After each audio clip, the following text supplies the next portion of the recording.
Глава 133. Первоначально принц намеревался оставить у себя все подозрительные демонические одежды, после чего внимательно их изучить. Но фраза, оброненная Линвэнь, позволила ухватиться за поразительную улику, поэтому, опомнившись от потрясения, Селянь решил обратить замысел противника к своей выгоде, расставил уловки по ходу разговора. В конце концов, он нанес Линвэнь сокрушительное поражение. Линвэнь стояла неподвижно, словно истукан. Селянь произнес: «Разумеется, ты можешь не признавать этого. Но выяснить, правдивы ли мои предположения, тоже довольно просто. Мне нужно лишь принести ту самую одежду во дворец Шэнью и заставить ее принять иной вид на глазах владыки, а потом спросить, видишь ли ты, во что превратилось божество парчевых одежд. И тогда истина раскроется. Покуда божество парчевых одежд скиталось по миру людей, оно выпило кровь более 500 человек, а значит, являлось крайне темным демоническим существом. Если бы Линвэнь только выкрала его из дворца Шэнью, но не успела использовать во вред кому-то, это не посчитали бы непростительным преступлением. Но Линвэнь вначале была избрана в качестве помощника другого божества, а после вознеслась сама. И самые ранние легенды о божестве парчевых одежд начали распространяться многим позднее, чем времена службы Линвэнь в качестве помощника. Посему выходит, что Линвэнь сотворила божество парчевых одежд уже после того, как поступила на службу в небесные чертоги, находясь в статусе небесного чиновника, небожитель, призванный хранить покой в мире смертных, а вместо этого промышляющий убийством людей, уже должен подвергнуться серьезному расследованию и суду. Что уж говорить об убийстве будущего божества. Пожалуй, легко загладить вину не получится. Линвэнь вздохнула. «Ваше Высочество, вы поистине...» После недолгой паузы она продолжила: «Возможно, мне просто не повезло, что я столкнулась именно с вами. Пускай сегодня во дворце Линвэнь только мы вдвоем, и мы знакомы уже несколько сотен лет, все же, мне думается, если я попрошу вас закрыть один глаз на случившееся в честь многолетней дружбы, вы ведь наверняка откажете. Теперь, стало быть, будете уговаривать меня отправиться во дворец Шэнью и саму просить о наказании», — Селянь ответил вздохом. Он знал Линвэнь уже несколько сотен лет и всегда общался с ней касаемо официальных дел, никогда не переступал черту тесного общения. И все же отношения между ними можно назвать довольно теплыми. Все-таки, когда принц только-только вознесся в третий раз, и все насмехались над ним, как над мусорным божеством, Линвэнь не проявила ни тени неучтивости, напротив, всячески помогала. Как назло, задание изловить божество парчевых одежд выпало на долю Селяня, и теперь, когда ему открылась истина, он не мог ни доложить о ней, ни тем более умолчать. «Мне тоже не повезло», — искренне произнес принц. Линвэнь скрестила руки на груди и покачала головой. «Ваше Высочество, вы такой человек. Иногда бываете очень умны, а иногда очень неумны. Иногда весьма мягкосердечны, а иногда ваше сердце становится каменным». Помолчав, она спросила: «И где же все-таки сейчас находится одеяние у меня? Позднее я лично передам его во дворец Шэнью». Линвэнь кивнула, видимо, ей больше нечего было сказать. Селянь продолжил: «И теперь ты можешь мне ответить, почему свойства божества парчевых одежд не возымели действия, когда его надел Лан Ин, я могу предположить. Но если ваше Высочество желает узнать ответ, не могли бы вы пообещать мне одну вещь, я слушаю. Я могу на него взглянуть». «На божество парчевых одежд». Селянь удивленно посмотрел на нее. Линвэнь добавила: «Дайте мне всего один день. Все-таки, боюсь, если я отправлюсь во дворец Шэнью за наказанием, больше возможностей не представится. Не поймите неправильно, я не собираюсь прибегать к уловкам. Просто, когда вы сказали, что он явил себя, меня это на самом деле очень потрясло». Она покачала головой, взгляд немного рассредоточился. «Столько лет прошло, а я так ни разу и не увидела истинной формы Байцзиня». Так значит, того молодого воина звали Байцзинь, Линвэнь, кажется, лишь после этого вопроса пришла в себя. Ох, да. Но обычно все звали его Сяобай. Сяобай. Звучит похоже на кличку собаки или на прозвище дурачка. Лин Вэнь усмехнулась, именно так, как вы сейчас подумали. Байцзинь, это имя дала ему я. Другие никогда так его не называли, поэтому почти никто об этом не знал.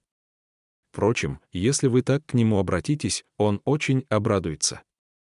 Согласно легенде о божестве парчевых одежд, девушка, которую любил тот молодой парень, отнеслась к нему не иначе, как с пугающей жестокостью, причиной которой была либо смертельная ненависть, либо природное хладнокровие. Однако, когда Лин Вэнь упоминала того человека, ее голос делался очень спокойным, без нежности, но и без злобы. Она сказала: «Вы не против? Если ваше высочество опасается, что я сбегу, можете связать меня при помощи Жайо.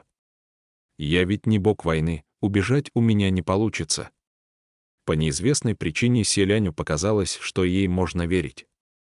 Поколебавшись немного, он мягко кивнул. «Хорошо». Вдвоем они вышли из дворца Лин Вэнь, словно ничего не произошло, по-прежнему приветствуя других небожителей, что попадались на главной улице столицы бессмертных. Лин Вэнь выглядела спокойной, никто не смог бы разглядеть, что руки в ее рукавах связаны Жайо. Однако прошли они совсем немного и натолкнулись на Пэймина, вернувшегося с дозора. Оба поприветствовали его и, стоя на обочине улицы, обменялись любезностями. Спустя пару формальных фраз Пэймин уставился прямо на Селяня, а тот, чуть насторожившись, спросил: «Генерал Пэй, почему вы так на меня смотрите?» Пэймин потер подбородок и ответил без лукавства: «Не стану скрывать от вашего высочества, теперь у меня при взгляде на вас становится неспокойно на душе. Все кажется, что любой, кто стоит рядом с вами, находится в опасности. Поэтому, увидев вас вместе с Лин Вэнь, я вновь забеспокоился. Лин Вэнь, будь крайне осторожна». Лин Вэнь рассмеялась: «О чем ты?» Генерал Пэй не стоит так шутить.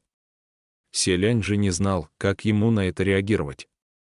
В каком-то смысле интуиция генерала Пэя его не обманула. По возвращении в монастырь водных каштанов Селянь издали увидел Лан Ина, который прислонился к дереву перед монастырем и левой рукой неторопливо поигрывал метлой.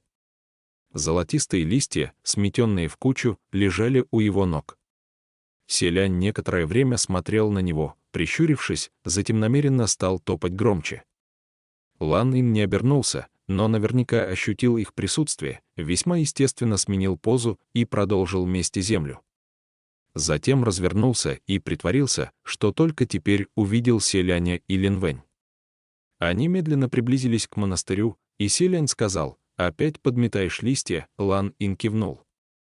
Видя его таким, Селянь не удержался, намеренно приняв вид старшего, погладил мальчика по голове и похвалил: «Славное дитя». Лан Ин остался невозмутим. Лин Вэнь окинула их взглядом, но промолчала. Селянь подвел ее к монастырю, открыл дверь и произнес: «Он здесь». К удивлению принца, когда открылась дверь, они увидели чью-то фигуру, сидящую на корточках возле ящика для пожертвований, которая опять незаметно засовывала внутрь золотые слитки. Селянь второпях оттащил Цуань и Чжэня от ящика, приговаривая: «Цин, не надо больше так делать, правда, уже достаточно. Я еще не потратил все то, что вы положили в прошлый раз. В щель уже ничего не просунуть». Лин Вэнь кивнула и поприветствовала: «Здравствуйте, ваше высочество Цин». Цуань и Чжэнь отозвался: «Здравствуй». Прямо в центре монастыря водных каштанов стояла деревянная конструкция, на которой висела простая холщовая одежда. Конечно, только Селянь и остальные видели ее таковой. Лин Вэнь подошла, внимательно вгляделась в одеяние, но никакого ответа не дождалась и, чуть повернув голову, спросила: «Ваше высочество, я бы хотела остаться с ним наедине». «Вы позволите?» — Селянь ответил: «Хорошо». Жайо крепко связывала руки Лин Вэнь, да и сама она не являлась богом войны и никаких неприятностей доставить не могла. Поэтому Селянь был относительно спокоен на ее счет. Он коснулся плеча Цуань и Чжэня со словами: «Давайте выйдем». Можно считать, что одно дело практически решено, поэтому Селянь в душе позволил себе немного расслабиться. как раз ко времени соседи поднесли ему целую охапку фруктов и овощей, так что принц направился на кухню, чтобы приготовить поесть. Можно назвать это непоколебимым упорством, невзирая на сотни препятствий. За несколько дней Цюаньичжэнь, кажется, приноровился к своему пребыванию в монастыре водных каштанов как к отдыху в сельской местности, то всюду прыгал и скакал, то лазил по деревьям, то воровал арбузы, то ловил рыбу, то гонялся за лягушками. Стоило отвлечься, и он проскочил мимо селяня в кухню и стащил арбуз. Принц, не найдя арбуза на месте, оглянулся и увидел, как Цюаньичжэнь, словно рыба из сети, выскользнул прочь, уже жуя украденное. Селянь торопливо воскликнул: «Еще ничего не готово». Есть нельзя, но именно поэтому нужно скорее уплетать еду, пока принц ничего не приготовил. После поесть возможности не представится. Селянь покачал головой и увидел, как на кухню зашел Лан Ин. «Лан Ин, ты не занят? Помоги-ка мне порезать овощи», — прищурившись, сказал принц. Вообще-то Лан Ин собирался отобрать у Цюаньичжэня арбуз, но, услышав просьбу, без лишних слов подошел помочь, взял тесак с разделочной доски и принялся с явным старанием нарезать капусту. Посмотрев на него, селянь отвернулся, чтобы набрать в чашку риса, и заговорил: «Лан Ин, ты ведь тоже познакомился со многими демонами и божествами, что приходили в наш монастырь, причем каждый гость имел свои странности». Лан Ин за спиной принца отозвался: «Ага. Ну тогда я задам тебе такой вопрос: если бы тебя попросили выбрать, кто из демонов и божеств красивее всех, кого бы ты назвал?» Лан Ин молча резал капусту, будто погрузился в свои мысли. Селянь слегка приподнял бровь. «Ну скажи. Говори так, как искренне считаешь в душе».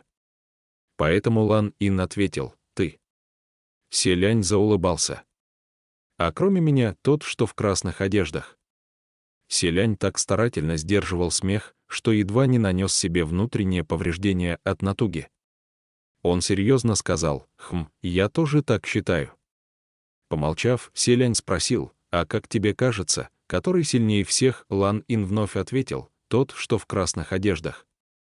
Селянь без промедления продолжил: «Который всех богаче? Тот, что в красных одеждах». «Кем ты более всех восхищаешься?» «Тем, что в красных одеждах». «Который всех глупее?» «Тот, что в зеленых одеждах». Вопросы шли друг за другом крайне тесно, и все же он переменил ответ весьма своевременно, чем сразу обнаружил живость ума и отличную реакцию. Селянь продолжил: я вижу, тебе очень нравится ГГ в красных одеждах. Его имя Хуачен, запомни». «Так значит, ты считаешь, что он хороший?» В какой-то момент движения ножа в руках Ланина ускорились в несколько раз. «Очень хороший», — ответил юноша. «И что же, как тебе кажется, если выдастся свободный денек, следует ли снова пригласить его к нам в гости?» «Ага. Конечно. Обязательно. Я тоже так думаю». Но его подчиненный сказал, что в последнее время он очень занят. Наверное, очень важными делами. Думаю, все-таки лучше его не беспокоить. После этой фразы стук лезвия в руках Ланина по доске сделался намного громче. Селянь же схватился за край печи, с таким трудом сдерживая смех, что мышцы живота свело судорогой. Через окно в кухню вдруг просунулась голова Цюаньичжэня. Он откусил арбуз, поглядел на двоих и сказал Лан Ину: «Ты порезал так мелко, будет невкусно». «Лан Ин, а?» «Что ты сказал?» Селянь обернулся и увидел даже не мелко порезанную капусту, а просто измельченную в кашу. Принц тихо кашлянул и воскликнул: «Ай-яй-яй! И правда, ты ужасно обращаешься с ножом». Отправив в котел россыпь наугад подобранных ингредиентов, Селянь похлопал в ладоши и решил оставить блюдо вариться на 2 часа. Он вышел из кухни, убедился, что Линвэнь, как и обещала, остается в монастыре, и занялся другим трудом, вытащил из горы дров деревянную доску побольше, сходил к старости деревни за кистью и тушью, затем уселся у порога, в одной руке держа деревянную табличку, в другой кисть, и задумался. Когда Лан Ин тоже вышел следом, Селянь поднял на него взгляд и мягко спросил: «Лан Ин, ты умеешь читать?» А писать обучался, Лан Ин, обучался. И насколько хорошо ты пишешь, посредственно. Ничего страшного, главное, чтобы было читаемо. Помоги мне еще кое в чем. Принц протянул Лан Ину кисть и табличку, с улыбкой говоря, у нашего монастыря до сих пор нет таблички. Может, ты напишешь ее вместе со мной, подгоняемый селянем. Лан Ин взял кисть. В его руках тоненькая палочка казалась тяжелее тысячи ценей, как ни старайся, шевельнуть ею не выйдет. Спустя довольно долгое время он, видимо, сдался, опустил кисть, дощечку, а потом из-под бинтов раздался беспомощный голос: «ГГ, я виноват». Голос принадлежал вовсе не Лан Ину, а, что весьма очевидно, Хуачину. Только теперь он звучал более звонко, ведь горло принадлежало юноше. Селянь, скрестив руки на груди, прислонился к стене, некоторое время посмотрел на его терзание и, наконец, капитулировал, сдерживаться больше не было сил. Принц упал на пол от смеха. «Сань Лан, ты такой занятой.